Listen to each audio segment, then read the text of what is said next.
Welcome to Davy's Take. Today we are talking about Bad Boys, Ride or Die, the fourth film in the Bad Boys franchise. So Bad Boys, Ride or Die is about some shady shit that's going on in Miami. There's some corruption, people are being framed, and Will Smith and Martin Lawrence have to figure it out. So explaining the plot of this film, you probably know what you're getting when you see a film like Bad Boys, Ride or Die. You want to see some fun comedy, some fun action with two actors that have great chemistry. And to be completely transparent, I've only seen Bad Boys and Bad Boys 2, and it's been like 15 years since I've watched them, so I don't even remember anything about them. And the third Bad Boys film I missed. And fun fact, that was actually the highest grossing film of 2020. So I went into Bad Boys 4 expecting, like I said before, just a fun action comedy, and that's what I got. It's nothing that's going to blow you away. It's nothing that's going to be revolutionary. It's honestly a film that if you really dissect, you're going to find a lot of problems with. But if you're a big fan of the Bad Boys franchise, I think you're absolutely going to have fun with this film. The best part about this film, and it comes to no surprise, it's the best part about the first two Bad Boys films from what I remember, is Will Smith and Martin Lawrence. Their chemistry is off the charts. It's the best part about this franchise, and it's no different here. They're just so fucking funny the way they play off each other. It really works. And that's hands down the best part about this film is those two, their relationship, and just the shit they get into. It is entertaining as hell, and it is a lot of fun to watch. And there are a lot of bits and sequences here I thought really worked. I think my favorite throughout the film was the sequence where they watch something happen through a Ring camera. It has something to do with Martin Lawrence's stepson, I believe, but it is so fucking funny. It's honestly one of the funnier sequences I've seen this year. And you can see with some of these action sequences, there is some creativity there. There's some visual flair. There's some edits and shots that I thought were pretty cool. And overall, this shouldn't come to no surprise. The pacing here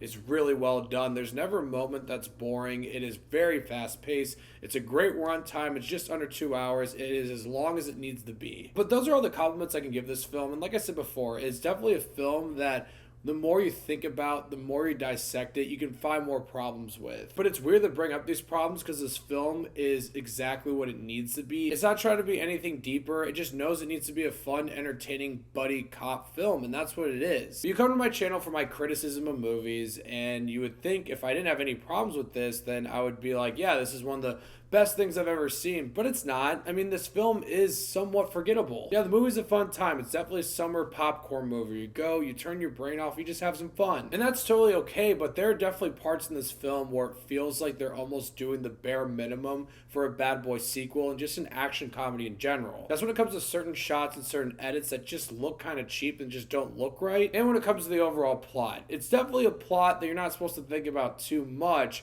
But there are films where you have that type of tone, but the overall plot, there are things you kind of can look past. Here, there are a lot of things that happen with certain character motivations, overall scheme that just doesn't really make sense, and it kind of takes you out of the experience. I'm not saying it's anything that's too complicated to follow or anything like that. They're just certain things that just don't add up. Yes, you have crazy, outrageous shit happen, and there's this plot about police corruption and politicians and things like that. That's not even my problem with the plot. My problem is there's things that happen throughout the plot that make our characters act a certain way that feels somewhat out of character. To the point where it feels like this plot is just there to get people to get to sequence the sequence, and that's probably why it's there. But I don't know, I feel like some of the best action comedies or buddy cop comedies have an engaging story with these great characters as well. Bad Boys 4 has the characters, the chemistry, the comedy, and some of the action, but the overall plot itself kind of makes the movie feel somewhat uninteresting. But I will say again, this is definitely a fun summer blockbuster. It's exactly what you're expecting. If you're going into a Bad Boys sequel,